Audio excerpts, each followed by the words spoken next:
Nagbabalik po muli ang inyong lingkod at nagbabalita ng mga balitang dapat nating malaman dito sa ating bansa. Ito ang Balitang Pambansa.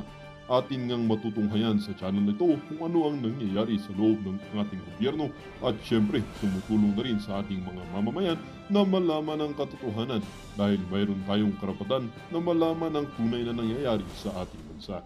Ngunit bago natin panoorin ang balita, huwag niyo pong kakalimutan na mag-subscribe sa ating channel at pindutin ang notification bell para lagi kang maging updated sa ating mga bagong videos na ina-upload araw-araw. At sa ating mga solid viewers naman dyan ay maraming salamat naman po sa walang sawang pagsuporta. At syempre, huwag din pong kakalimutan mag-iwan ng like at i-share ang ating mga videos. At kung mayroon ka naman pang opinion, ang ating comment section ay bukas para sa inyong mga hinaing. Ito na nga mga kaibigan, ating panoorin ang buong video. Salamat po muli and God bless!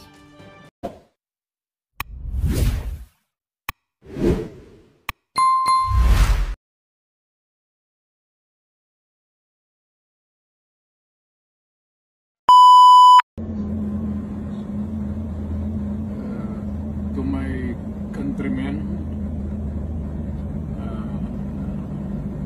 just to give you the current situation. I am about to land sa Hague. Galing ako Dubai. Stop over for it's a long haul, it's a long flight. Okay ako. Do not worry. And I think this is something to do with the law and order noon. At sinasabi ko naman sa mga pulis, military na trabaho kayo at ako ang managot. So ito na nga. For all of the whatever happened in the past, ako na yung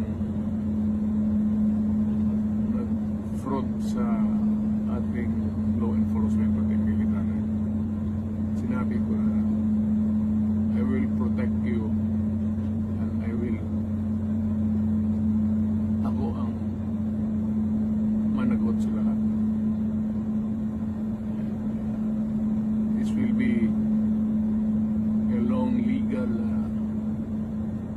proceedings, but I say to you, I will continue to serve my country at so be it.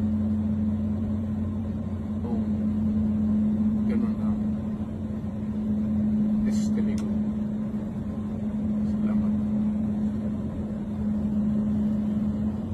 Oh, yung mga taga Mindanao, makinig kayo. Kaya yung Kabataang Party List dyan, kayong mga sundalo at mga pulis, makikinig kayo dun sa Kabataang Party List. Ha? Makinig kayo. Doon kayo makinig sa tumitegis sa mga katulad ninyo. Malinaw sa bawat Pilipinong nakapanood ng mga pangyayari kahapon kung anong ginawa ninyo kay Duterte. Hindi ba? Naka-live ito. Paano nyo sa amin madidinay ang mga nangyari? Inaresto nyo.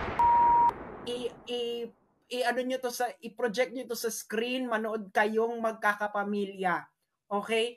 Para malaman ninyo kung papaano kayo dinorobo, binubudol ng gobyernong BBM administration. Lalo na kayong mga sundalo at pulis. Makinig kayo. Di ba? Kayo makinig doon sa Kabataang Party List na miyembro ng tumitegi sa inyo. Oh. So, i-share nyo ngayon to sa mga kakilala nyong kasundaluhan, kakilala nyong lahat, yung mga nagti-TikTok, mga nag-YouTuber, huwag na kayo humingi sa akin ng permission. Wala pong copyright ang aking mga pinagsasabi dito. If you feel value in it, share it, share. Okay. Ano na tayo? Todo na tayo. Okay. So, ngayon, napilitang sumagot ang Malacanang. Nag-viral yung video ko, mag-1 million na. Mag-1 million na. Ito ang sagot ng Malacanang. Okay. ipoproject natin ang sinabi ng aking favorite na si Claire Castro. Favorite ko pa naman to si Claire Castro. Ay nako Claire Castro, favorite pa naman. Favorite kita. You're my spirit animal. Okay. Ito ang sabi ni Claire Castro. Okay, hindi niya ina-address ako. Pero ako nga yung nagba-viral na ito na mali nga yung pag-serve. Sabi ni Claire Castro, na-report ng GMA News, fake news naman ito. Ipapaliwanag ko unti-unti. Okay, sabi ni Claire Castro, former President Rodrigo Duterte will have to face a local court in the Netherlands before being brought to the International Criminal Court, Palace Press Officer Undersecretary Attorney Claire. Bakit daw? Bakit daw dadalhin daw muna sa local court sa Netherlands? Sabi daw, para daw ma-determine ng Dutch court kung tama ang pag-aresto sa Pilipinas. Claire Castro, kung hindi ka ba naman 1/2, 1/4, 1/8 ang iyong pag-uutak, saan ka nakakita na yung foreign court, Dutch court, foreign court, i-assess kung yung ginawa ng authority sa ibang bansa ay tama o proper? Saan mong konsepto to hinugot, madam? Saang tadyang ito ng IQ mo hinugot? Beshi, walang ganong konsepto. Absolutely not. Nakikita niyo na? Niloloko na kayo, GMA News. Kayo naman nagpapaloko kayo. Bakit kayo nagpapaloko, GMA News? Akala ko ba ayaw nyo ng fake news? Saan kayo nakakita ng ganon? Walang ganon. Saan kayo magre-relay? Magre-relay kayo dun sa ICC statute. Ang ICC statute, parang yung constitution ng ICC, yun ang sinusunod nilang procedure. Meron bang ganyang procedure sa ICC statute na yung Dutch court mag-a-assess pa kung proper yung pag-aresto doon sa tao sa ibang bansa? Walang ganon, Claire Castro. Ipapakita ko sa inyo, mga kababayan, kayong mga pulis at sundalo, makinig kayo dahil binubobo kayo, ginagago kayo, ginagamit kayo ng mga bangag na to at nagpapagamit naman kayo. Hindi ba? Paano nyo may papaliwanag sa mga anak nyo yan? Sa pamilya nyo? Sa future generation ng mga Pilipino? Na ang isang dating presidente ng Pilipinas, dati yung commander-in-chief, hinugot ninyo ng ganun-ganun na lang at inilabas ng bansa. At mali pa ang procedure. Diba? Granting. Sa ginagawa ko to, I am thinking na tama sila na may jurisdiction ang ICC sa Pilipinas. So kahit may jurisdiction yung ICC Pilipinas, mali ang ginawa ninyo. Kaya i-share ninyo ito sa mga sundali ninyong kabarkada, kakilala, kapamilya. Dahil malaking kaengotan ito, pambubudol sa mga sundalo at pulis. Nagpabudol naman kayo. At yung mga anti-Duterte diyang lawyer, makinig kayo dahil ililibing ko na lahat ng legal hallucination ninyo sa mga tadyang na mga bababa ninyong IQ. Makinig kayo ha. Makinig kayo.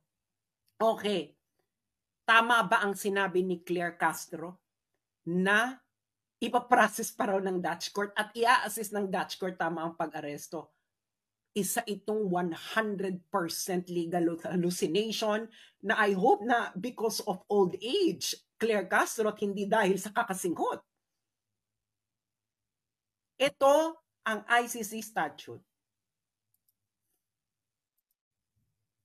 Doon lang tayo sa facts, no? Doon lang tayo sa facts. ICC statute. Okay. Ito ang ICC statute. Papalakihan ko para makita ninyo, ha? Yan. Okay? Rome Statute of the International Criminal Court. Ngayon, pupunta ngayon tayo sa Article 59. Ito ngayon ang gumulantang sa kanila. Kita nyo yan. Article 59, arrest proceedings in the custodial state. Anong ibig sabihin ng custodial state? Ang custodial state po, ito po ang umaresto. Okay? Doesn't matter kung member state ka ng ICC or whatever, kung ikaw ang umaresto, in effect mo ang warrant ng ICC, you are the custodial state. Kaya yung Kabataan Party List dyan, kayong mga sundalo at mga pulis, makikinig kayo dun sa Kabataan Party List? Ha? Makinig kayo. Doon kayo makinig sa tumitegis sa mga katulad ninyo. Kahit pag ikot-ikutin ninyo ang mundo, hindi nyo ako maloloko. Okay? Article 59, arrest proceeding in the custodial state. Custodial state ang nag-aresto. Pilipinas. Okay? Pupunta ngayon tayo. Page 41. These are all available online. Bakit ba feeling ninyo, maluloko ninyo ang mga Pilipino? Ha? Ibig sabihin, yan lang ang gusto nyong gawin. Lokohin ninyo ang mga Pilipino. Okay, Article 59. Okay. Dito muna tayo, batas muna tayo, ha? Saka tayo mag-application. Batas. Arrest proceedings in the custodial state. Okay. Sabi dyan, a state party which has received a request for provisional arrest or for arrest and surrender shall immediately take steps to arrest the person in question in accordance with its laws and provisions of Part 9. Deadmine na muna natin yung Part 9. Ibig sabihin, kakuha sila ng request. Warrant of arrest. Yun yung sinasabi nila Interpol red notice. Sino ba nag-notice sa Interpol? ICC. Ibig sabihin may warrant. Nagpa-request sa Pilipinas na iserve yung warrant kay Duterte. O di ka ang custodial state. Ano ka? Anong standing mo kung hindi ka custodial state? What is your legal standing? Ano ka? Rendezvous state? Ano to, Kabataan Party List? Linawin mo to. May nagsabi sa akin, kagagraduate mo lang ng law school. Well, congratulations, no? Na natanggap ka sa bar. Pero aminin na natin, 5 units lang ang international law sa Pilipinas. Hindi ba? Leiden University to, tol. Inaresto. In-effect mo ang warrant. Okay, anong susunod? Step 2, Article 59.2. A person arrested shall be brought promptly before the competent judicial authority in the custodial state, which shall determine, in accordance with the law of that state, that the warrant applies to that person, the person has been arrested in accordance with the proper process, and the person's right have been respected. Ulitin natin sa Tagalog. Ang inarestong tao dapat karipas na dadalhin sa competent judicial authority ng custodial state ng Pilipinas. Ang competent judicial authority, in accordance with the law of that state, ay magdedetermine kung ang warrant ay applies doon sa inaresto. Yung person na inaresto ay naayon sa tamang proseso at nirespect ang karapatan ng taong inaresto. Ikaw, Claire Castro Bangag, asaan dyan ang Netherlands? Saan mo ipapasok dyan, madam? Kung bar exam ito, madam, at ito lang ang tanong, bagsak ka, Becky. Yung mga nakikinig dyan sa akin, nasaan dyan ang bansang Netherlands? Kung ma-justify mo kung nasaan dyan ang Netherlands ba ang custodial state? No. So, bakit ikaw na umaresto, Pilipinas, ang sasabihin mo, ang magdidetermina kung tama ang pag-aresto mo ay korte ng Netherlands? Saan ninyo hinugot ang katarantaduhang konseptong ito? Claire Castro, papaano ka pumasa ng abogasya na hindi mo muna binasa ang batas bago mo ibuka ang bibig mo? Kung gaano mo binuka ang bibig mo, gaanon kakitid ang utak mo. Sino ka, madam? Nasa tamang pag-iisip ka ba? May nakikita ka ba na hindi namin nakikita dito sa Article 59 na kung paano ang tamang pag-aresto? Kayo nga, mga nakikinig kayong sundalo at pulis. Mali ba ako? Kung mali ako, maghain kayo, ha? Maghain kayo, mga sundalo at pulis. Maghain kayo. Okay? I don't know. Mag-ano kayo dyan? Military court. Mag-hain kayo. Tapos pauwiin nyo ko at sabihin ninyo na mali ako at ginagago kayo mga sundalo at pulis at i-firing squad nyo ako kung mali ako. Pero kung ako ay tama, anong ginawa sa inyo? Oh, Claire Castro, magpaliwanag ka. Saan sa Article 59 na ang Netherlands ang magdidetermina kung tama ang proseso ng pag-aresto? Kayong GMA News, ano na? Dahil ba ilang porsyento sa inyo ay ng kumpanin ninyo ay pag-aari ni? Yung mga nakikinig sa aking senatorial candidate na pro Duterte noon, magpaliwanag kayo. Nasaan dito, di ba? Lalo na yung, bagong Pilipinas team. Kakampi ninyo. Sinasabi, Netherlands daw ang magpaprocess. Nasaan dyan ang Netherlands? Netherlands ba ay custodial state? No. Ang Netherlands ba ang nag-aresto? No. Ang custodial state ay ang umaresto. Ang custodial state ay ang nag-effect ng warrant of arrest. Sino ito? Malinaw sa bawat Pilipinong nakapanood ng mga pangyayari kahapon kung anong ginawa ninyo kay Duterte. Hindi ba? Naka-live ito. Paano nyo sa amin madidinay ang mga nangyari? Inaresto nyo. Paano nyo ngayon ito sasabihin, Claire Castro, na ang Netherlands ang magpa-process? Nasaan siya dyan? Nasaan ang Netherlands dyan sa Article 59? Palakihan natin para makita ng katiting mong utak. Nasaan siya dyan? Nasaan ang Netherlands dyan? Madam. Malaki na yan. Nakakahiya naman sa mata mo. Sa mata mong pinakitid ng utak mo. Nasaan ang Netherlands dyan, madam? Nasaan? A state party has received a request for provisional arrest or for arrest and surrender. Netherlands ba ang naka-receive? No. Pilipinas ang umaresto, di ba? Who immediately took step to arrest the person? Si Duterte. Pilipinas. And then, from step 1 to step 2, a person arrested shall be brought promptly before the competent judicial authority in the custodial state. Ang custodial state ay yung arresting state. Netherlands ba, Claire Castro, ang arresting state? Nasa Netherlands ba si Duterte nang siya inaresto? Wala. Nasa Pilipinas. Inaresto nyo, di ba? Okay. Ang sunod na tanong, kayong mga nakikinig, nakita nyo ang lahat.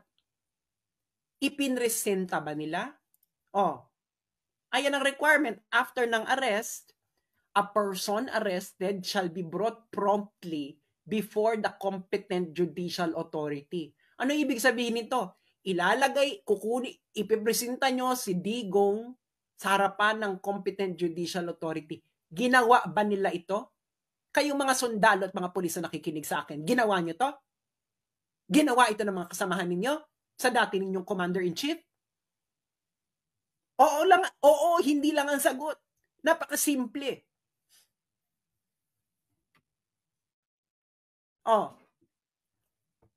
Oo o hindi. Na pagkatapos arestuhin si Duterte, ay ipinresinta si Duterte sa harapan ng competent judicial authority ng Pilipinas. Oo o hindi? Yung mga sundalo at mga pulis na nakikinig sa akin. Oo o hindi? Hindi. Nakita namin ang lahat ng nangyari, huwag kayo magmamang-maangan. Ginawa ba ito? Ginawa ba ito ng competent judicial authority? Ha?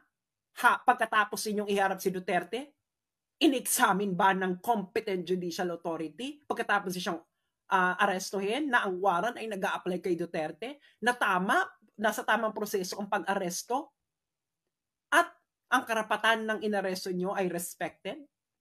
O ay in accordance with the law of that state. Claire Castro, in accordance with the law of the state that arrested. Paano mo sasabihin na yung Netherlands ang mag-a-assess? Ano yun yung Netherlands? Gagamitin niya yung sarili niyang batas para i-assess kung tama yung pag-aresto sa Pilipinas? Baliw!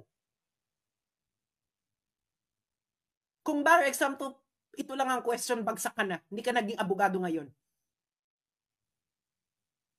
Okay. Step 2 yun.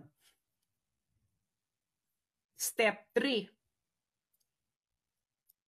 Nahiharap mo na sa competent judicial authority. Step 3. The person shall have the right to apply to the competent authority in the custodial state for interim release pending surrender. Yung competent authority dito, yung competent judicial authority yan. Okay? Hindi mo nga hinarap sa competent judicial authority. So, ginawa ba ito mga kababayan? Binigyan ba nila ng karapatan si Duterte na mag-apply sa competent authority? Paano mo nga gagawin? Hindi mo nga hinarap sa competent judicial authority. Sa ano nang gagawin niyan dito? Kailangan niyang interim release. Okay? Pending surrender. Pwede siya, karapatan niya yan. Karapatan niya ng mga akusado sa ICC. Ginawa ninyo? Napanood nyo lahat? Ginawa niya? Ginawa nila? Ginawa ng BBM administration? Simple lang sagot dito, oo, hindi. Procedure 2 Ang procedure, checklist lang yan. Yes or no lang ang sagot dyan. Yan ang yes or no. Kayo sa mga kongreso. Yan ang tamang yes or no lang ang sagot. Yung procedure. Kung procedural question. Okay.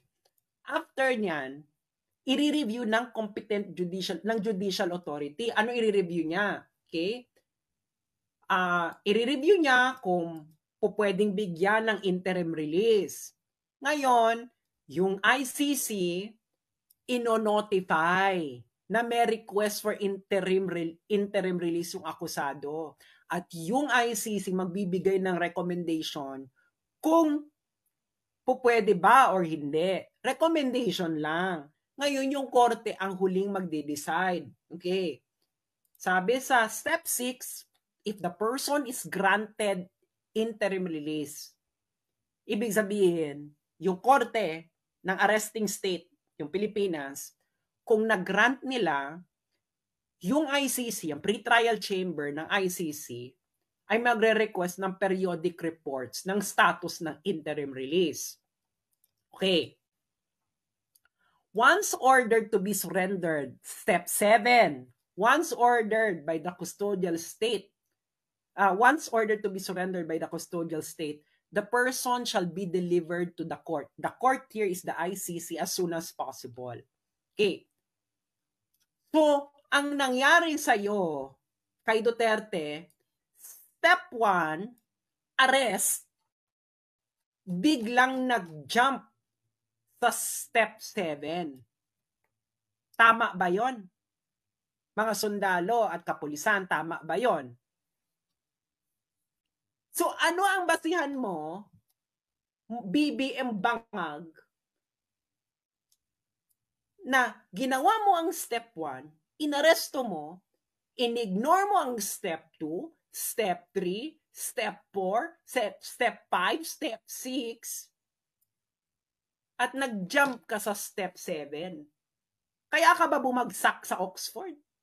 You're not following instructions. Napaka-simple. Plain language. Yung mga taga Mindanao, makinig kayo. Tama? Okay. Claire Castro, walang Netherlands dyan ha? Wala. Tigilan mo na yung legal hallucination mo. Okay. Now, para mas lalo ninyong maintindihan, okay? Ia-apply na natin ngayon ito sa facts, okay? Facts of the case, okay? Nang nangyari, okay? Nasa na itong i-share ko. Kaya paki-share muna ito at makinig kayo nang hindi kayo naloloko ng mga kung sino-sino. Okay. Nasa na ba yan? Iaano ko na lang. I-share ko na lang yung Facebook ko. Okay. Dito ngayon tayo sa application. Okay. Ito ang sunod-sunod na pangyayari. Inaresto si Digong, correct? Oh. Granting, sabihin na natin for the sake of argument na may jurisdiction ng ICC, inaresto ninyo. Saan ng warrant of arrest ng ICC. Huwag niyo akong paikot-ikutin na dahil sa Interpol. Wala pong karapatan ng Interpol na mag-issue ng warrant. Ang Interpol po, nag-i-issue po ito ng red notice after merong isang requesting party na magsabi na may warrant of arrest itong tao ito at kailangan ng tulong ng Interpol. Ang Interpol nag-issue ng red notice on the virtue of that warrant. At ikaw, Pilipinas, ikaw, Bongbong, hindi ka nag-comply sa Interpol, nag-comply ka dun sa warrant. Hindi dun sa red notice, nag-comply ka doon sa warrant. Okay. Sabi mo, inaresto si Digong. Okay, nag-comply yan sa Article 59.1 ng ICC statute. Arrest the accused.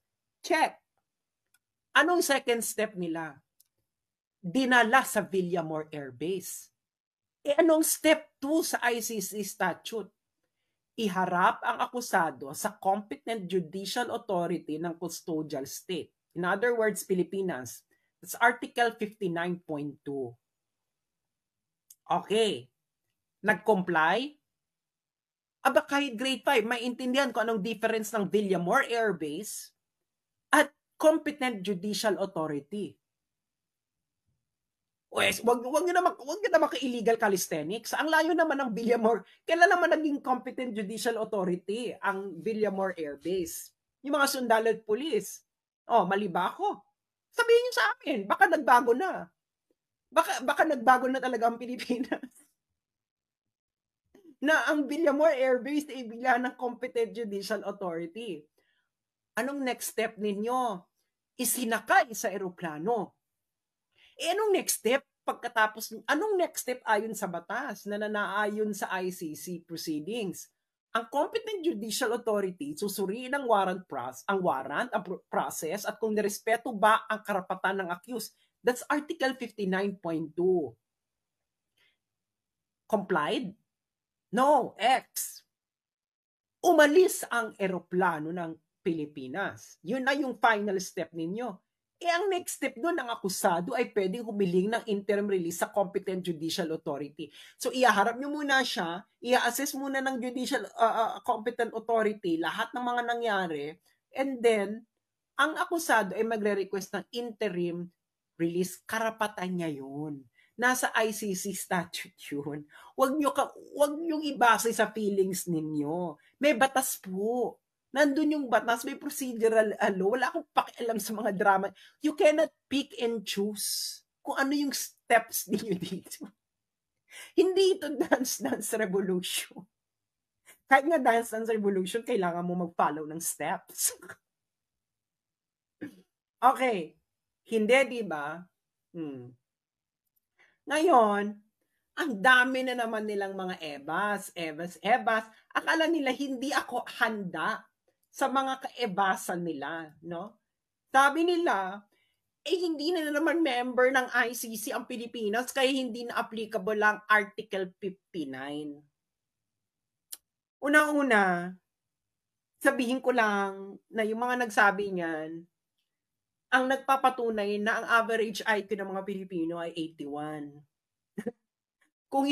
Kung hindi ka na member ng ICC, at sinasabi mo na yung batas ng ICC hindi nag-a-apply sa Pilipinas, so anong basis mo ng arrest? Nagigets ninyo?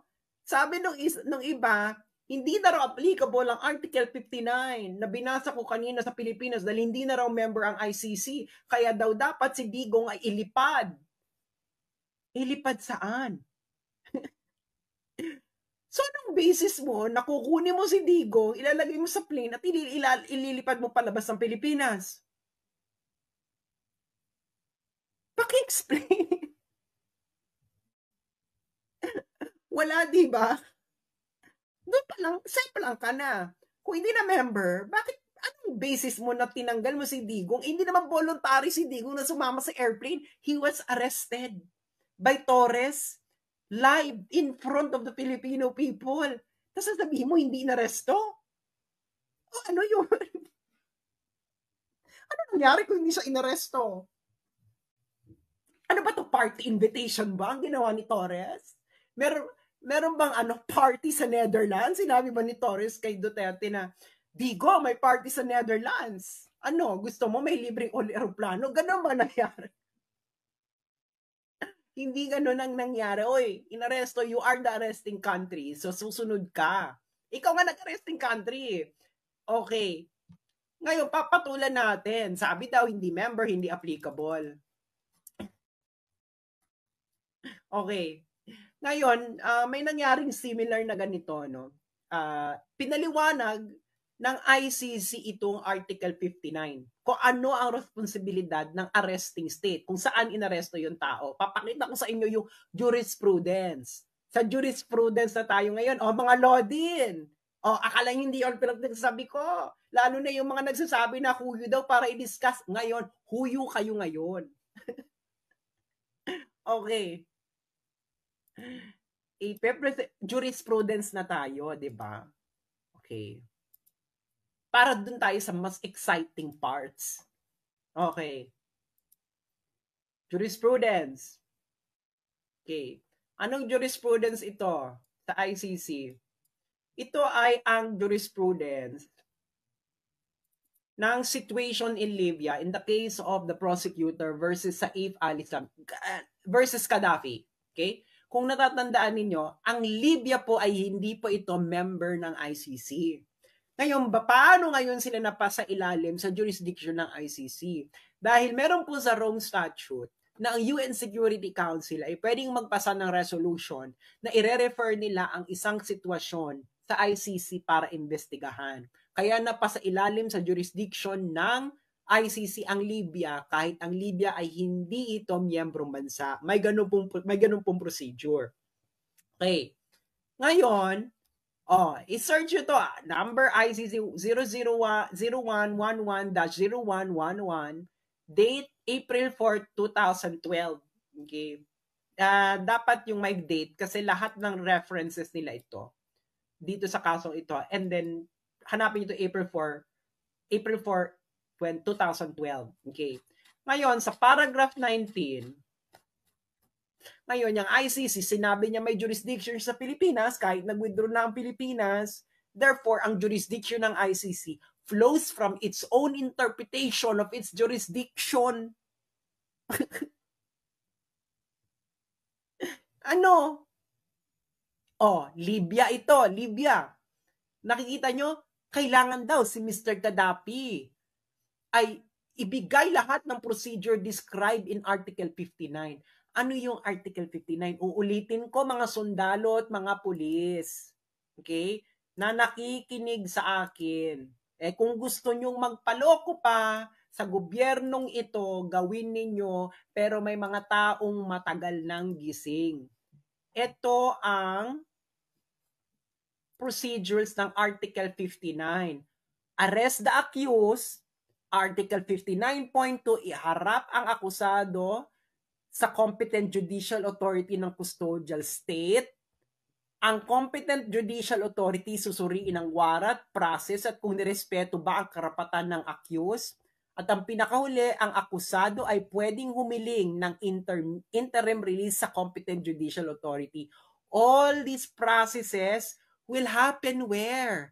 Hindi sa Netherlands, Claire Castro. Sa territory ng arresting state. Ikaw na naman, Claire Castro, legal hallucination, pati yung mga Lodin.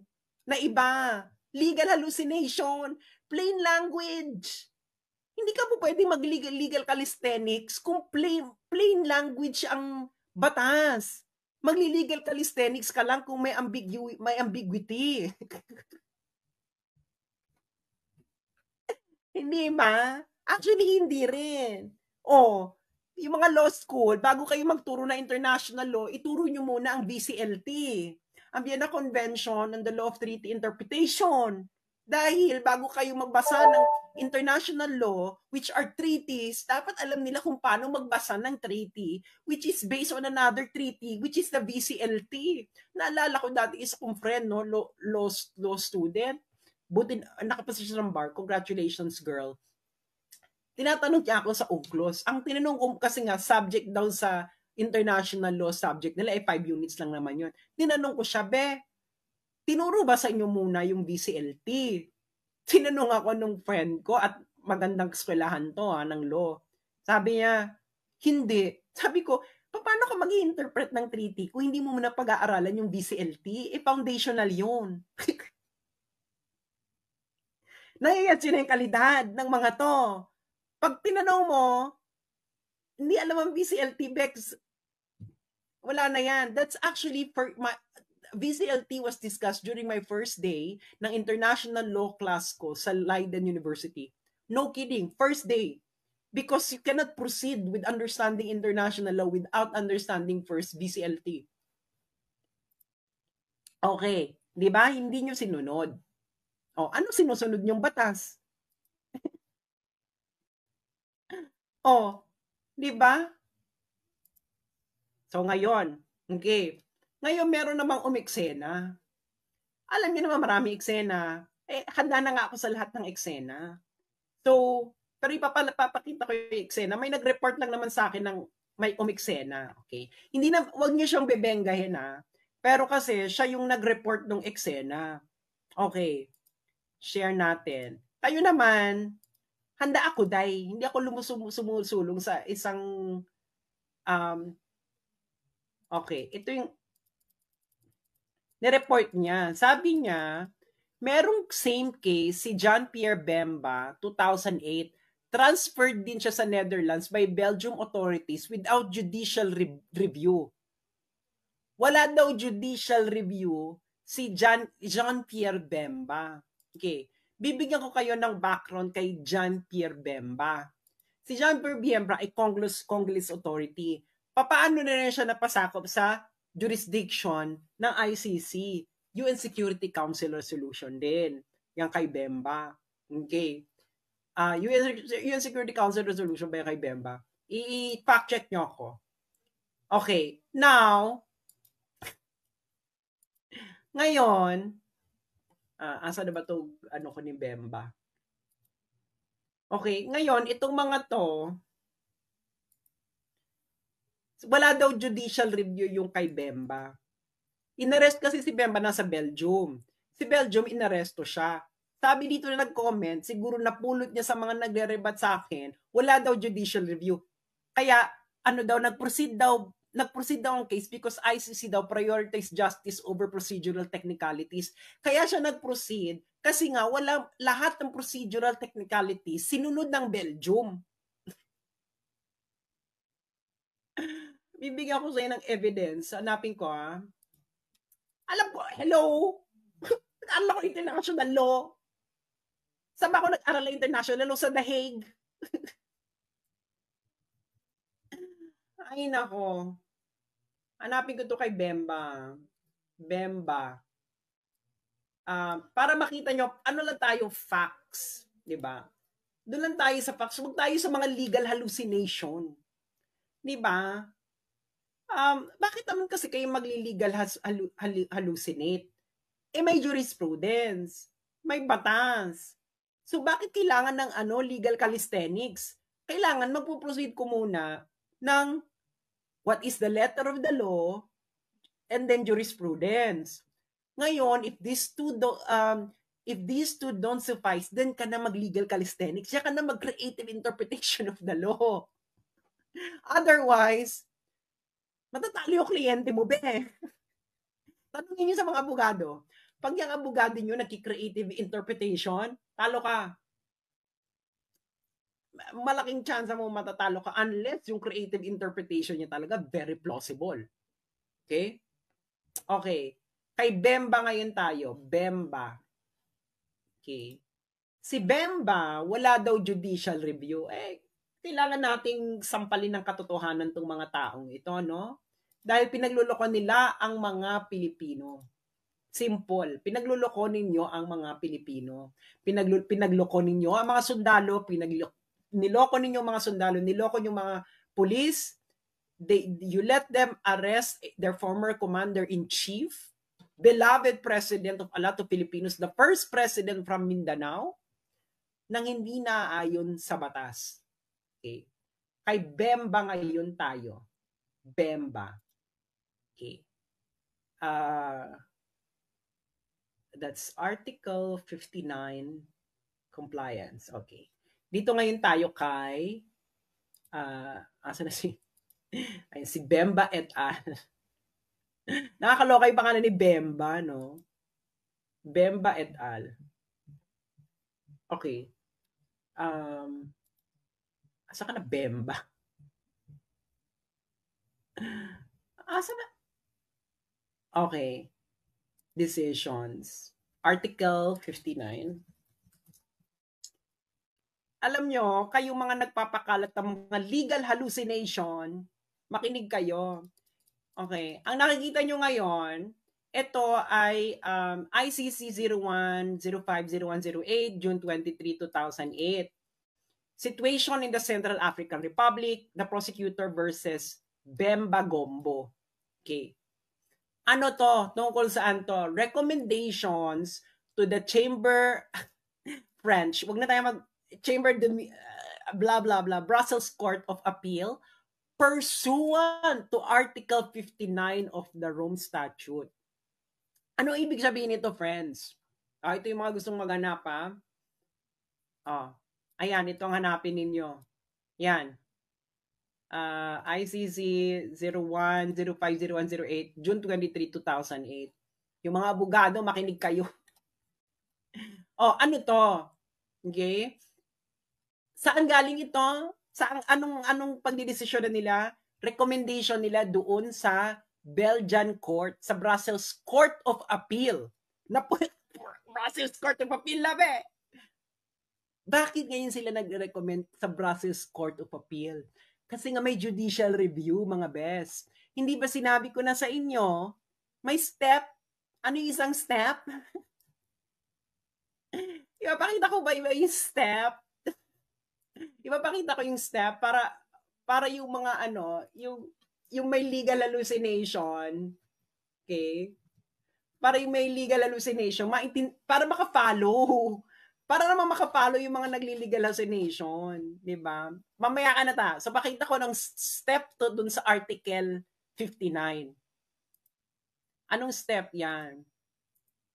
Okay, step. Okay. Anong step yang pinakita ko kaninang desisyon? Okay, Article 59. Papakita ko sa inyo, ha, anong step yan? Bago kasi kayo magdadadada, pag-aralan nyo muna yung buong history ng kaso, ng nire-refer ninyo. Nalako, alam ko, dahil pinag-aralan na nga namin ito sa Netherlands, sa Leiden University, mga back. At ang isa sa mga professors ko sa international law ay isang defense lawyer sa International Criminal Court. Ano ba? Professor ko sa jurisprudence.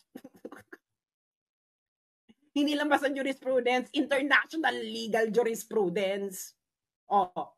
Di ba?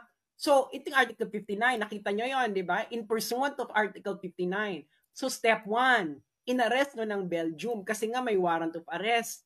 Check, nag-comply ang Belgium. Ano ang next step? Step 2, hinarap sa competent judicial authority. Malamang hinarap nila sa judicial competent authority, kaya nga naumakyat na sa Belgian Court of Appeal. Hindi ba? Kung hindi naman kayo 1/2, 1/4, 1/8, 1/32, and I don't know, plank length, nakatiting na kautakan ninyo, may steps. Okay? Yung pinakita ko sa inyo kanina, yung recommendations ng ICC, alam niyo kung nasaan na yon? Step 5 na yun. Ayan o. The pre-trial chamber shall be notified of any request of interim release and shall make recommendations to the competent authority in the custodial state. Yung pinakita ko sa inyo, step 5 na yun. Si Bemba na sinasabi niyong walang judicial review, mga Bex, nasa Belgium siya nung nangyayari ito kasi nga, nagko-comply yung Belgium, the arresting state, sa Article 59. Kaya walang technicalities at chuchuchu. Yung mga sinasabi yung technicalities in criminal law, procedural justice is important. Dahil